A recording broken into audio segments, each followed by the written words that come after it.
In this video, I'm going to teach you the basics of how call options work. My goal is to teach you the foundations of call options without getting too complicated, and I'll show you two examples in Tesla and NVDA where call options made and lost money. But we have to start with the basics. So the first question is, what are options in general? Options are contracts that give you the right to buy or sell an asset at a fixed price before a specific date. There are two types of options, but in this video, we're focused on call options, which specifically give you the right to buy an asset.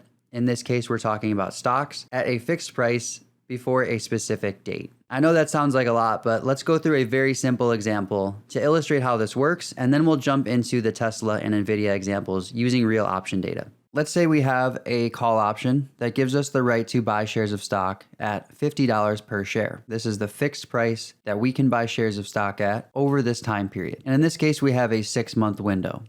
Now let's say the stock price shoots up to $60 by the end of the period. This leaves us with a valuable position because we can use the call option to buy stock at $50, and then we could sell the shares at the current market price of $60, therefore making a $10 profit per share.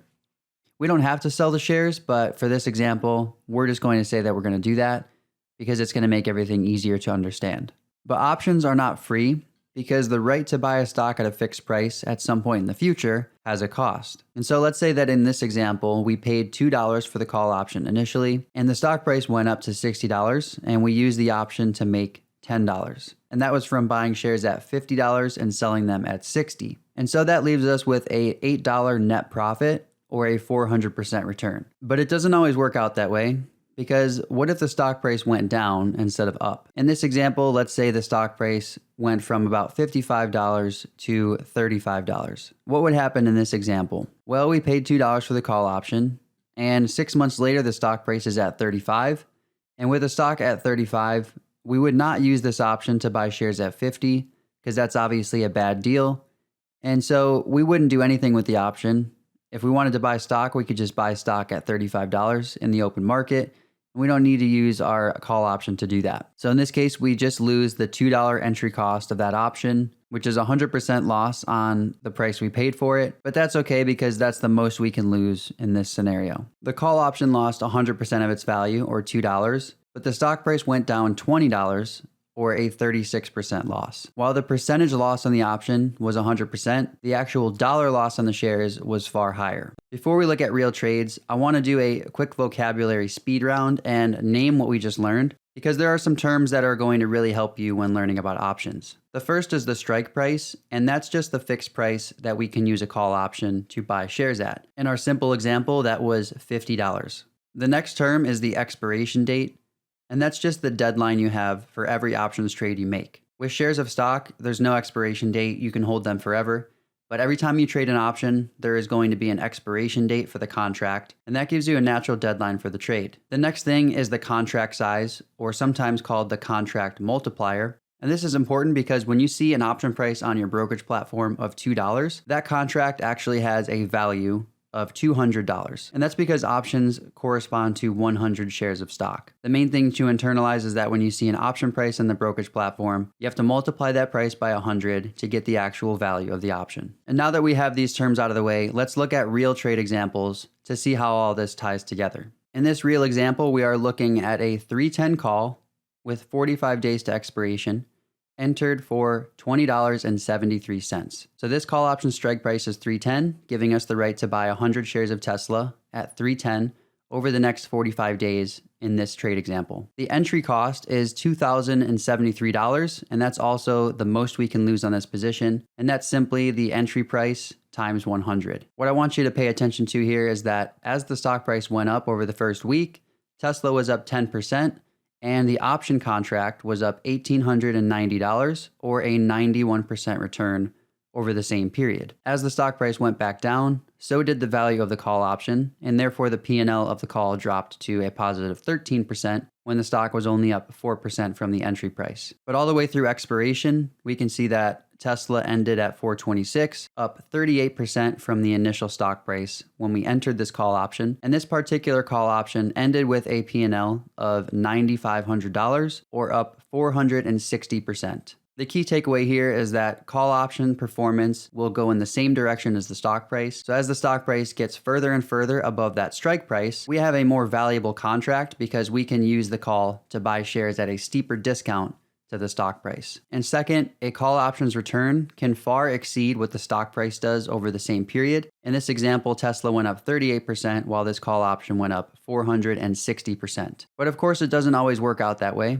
and sometimes the stock price goes down. In this example, we're looking at an NVDA call option with a strike price of 180, 45 days to expiration, and an entry price of $10.50, which brings our total cost to enter this trade to $1,050. And that's also our maximum loss potential. In this example, the stock price didn't go straight up. We can see it just chopped around the strike price of 180. And at expiration, the stock price was down 1%, but most importantly, the stock price was below the strike price of 180. And we can see here that the call option P&L is a 100% loss, which is the worst case scenario when you're buying call options. This highlights that if the stock price is below the called strike price, when the time limit is up or the call reaches expiration, the call price will be worth $0, since there's no benefit in using the call to buy shares at 180 when Tesla is at 176. And also, the call option is at expiration, which means there's no more time left for NVIDIA to increase to give this call option value.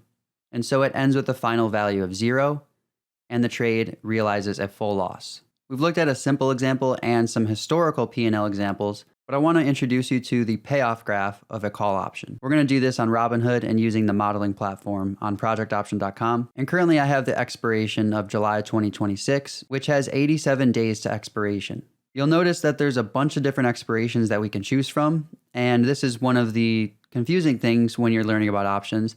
So how do you know which expiration to choose? Well, it really depends on your time frame for your stock price outlook. But generally speaking, the shorter term you go, the riskier the trade is going to be because you need things to work in your favor really quickly. But the options prices are going to be cheaper. For example, if I go to the May 2026 cycle with 24 days to go, and we look at the 85 call option, so the strike price is 85, we can see that this call option has a price of $7.75. But if I go to a longer term expiration, such as the July 2026 expiration with 87 days to go, and I look at the 85 strike call option, we can see that this call option is worth $12.35 currently. If I click on this option, I set up a long call position, meaning I'm buying this 85 strike call in the July expiration with a time frame of 87 days. And this populates a chart with the payoff graph for this particular call option. This is the classic hockey stick payoff that you get when you buy a call option. If I hover over different stock prices, the tooltip shows me my estimated profit at different points in time. The blue line is the T+0 line,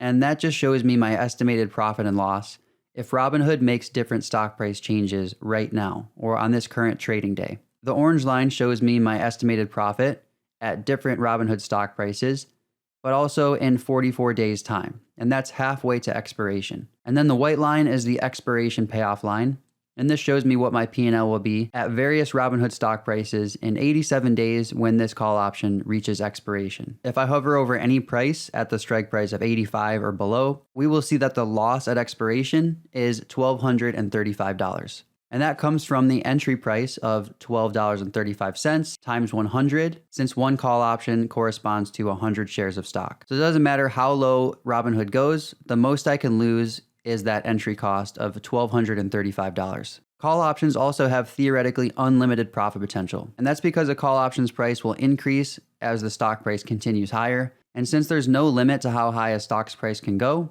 there's no upper bound to the profit potential when you're buying a call option. But what I really want to focus on here is the difference between these three lines. This shows you what you need to happen over different points in time to make money on this call option. We can see that if Robinhood goes up 4% to $90 on this current trading day, then the call option is estimated to be up $221. But if Robinhood is at $90 in 44 days, that profit turns into a loss expectation. And that's because that move took too long to happen, and the options price is estimated to be lower than it is now, leaving me with a loss. And so if I look at these different lines, I can actually calculate my break-even points at different points in time. In 44 days, my estimated break-even price in Robinhood is $92. And then at expiration, my break-even price is about 13% higher, which we can calculate specifically by taking the strike price of 85 and adding $12.35 to that. That gives us an expiration break even of $97.35. If you buy a call option and the stock price goes up really quickly right after you enter the trade, then you're likely to have profits on that position. And to exit your trade, you don't have to hold the expiration, and you don't have to actually use the option to buy 100 shares of stock. What you can do is you can just sell the call option for a higher price, and you can pocket the difference. But wait, what about actually using the call option to buy shares of stock? I know the whole video I talked about using the call option to buy shares of stock at a discount when the stock price gets way higher than that strike price, but that's actually not how people trade options. And the reason for that is you need more money to actually acquire the shares. For instance, in our Robinhood example, we paid $1,235 to buy that call option with a strike price of $85. Down the line, if Robinhood goes way higher than $85 and I want to actually use that option to buy 100 shares of stock, well, I need $8,500 in cash to actually acquire those shares because the strike price is $85. That's where I can buy the stock, but that call option corresponds to 100 shares.